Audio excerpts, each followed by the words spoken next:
Welcome into Off the Field, presented by Dream Finders Homes.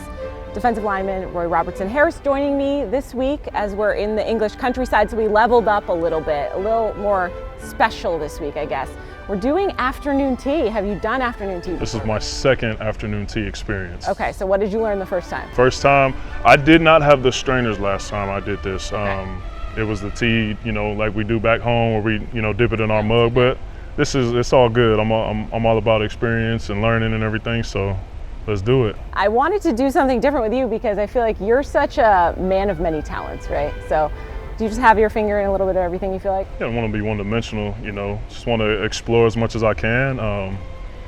If I'm going to travel, why not try and look the best while I'm traveling? So if we're going to wear a suit, why not wear the best suit or one of the best suits? And, with my kids, don't want to just have them watching TV all day. Want to get out and experience as much as they can while they're young and, pass it on to their kids as they get older. Roy, tell us some more about your kids. You are a dad and you seem to just love being a dad, and it's really cool to see how close you are with your boys. It's an awesome experience. I ain't going to lie.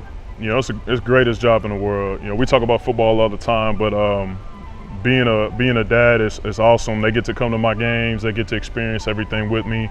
I try as much as I can to bring them with me. My oldest, he's at the age where he's learning the game a lot. So this past summer, I've taken him to training, and he's doing some of the drills with me, and it's been an awesome experience this past summer. But I love my boys to death. They mean everything to me. So,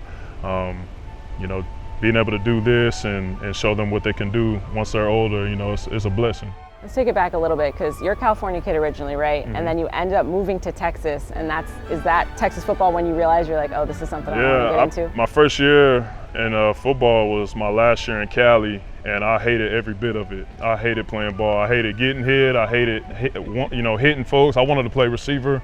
Once I got to Texas, Texas football is different. It just really took off for me. I realized I was bigger than most, and realized I could actually hit folks, and I just fell in love with the game. I could be aggressive and do my thing, and it fell right in my lap. So having fun with it, and it's just been great. What was it like to get to that point? You're in college, you're hoping maybe NFL, but to get to, I know you started in Chicago, so what was that experience like for you to get to that point? I was actually surprised. I didn't really think I was going to make it to the league. Teams come talk to me on junior day.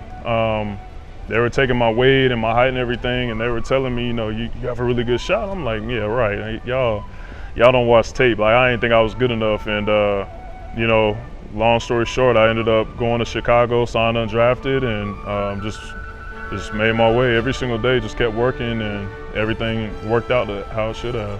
What has it meant to you to be voted captain this year for the first time by the defense? It means a lot. The guys are looking up to me, and I could sit there and lead by. I always say lead by example. I'm not a big rah-rah guy. I like to, guys will tell me, I should talk, I should give speeches, but I feel like I lead by example. I do what I'm supposed to do, the little things, guys will follow and they'll continue. But it's a blessing to be a captain, to be a leader on this team.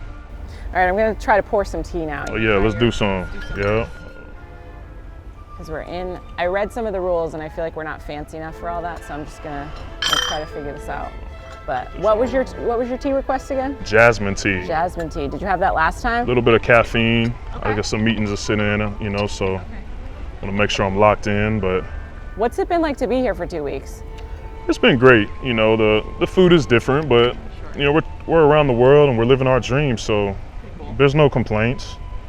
I miss my mattress at home, but aside from that. Do they have a Roy-sized mattress here? They do. They do? They have a Roy-sized mattress. Plans for you. But no, it's been great. The people here are great. The food has been pretty smooth.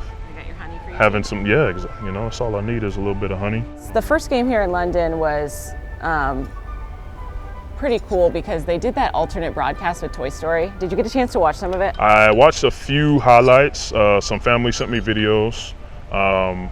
From what I heard, my kids enjoyed it. My kids are big Toy Story guys. Oh, awesome. So that was really dope. My oldest kept asking me hey, are you gonna play in Andy's room? And so he was super excited. But no, that was good. I think that was good for kids just to see that and learn the game.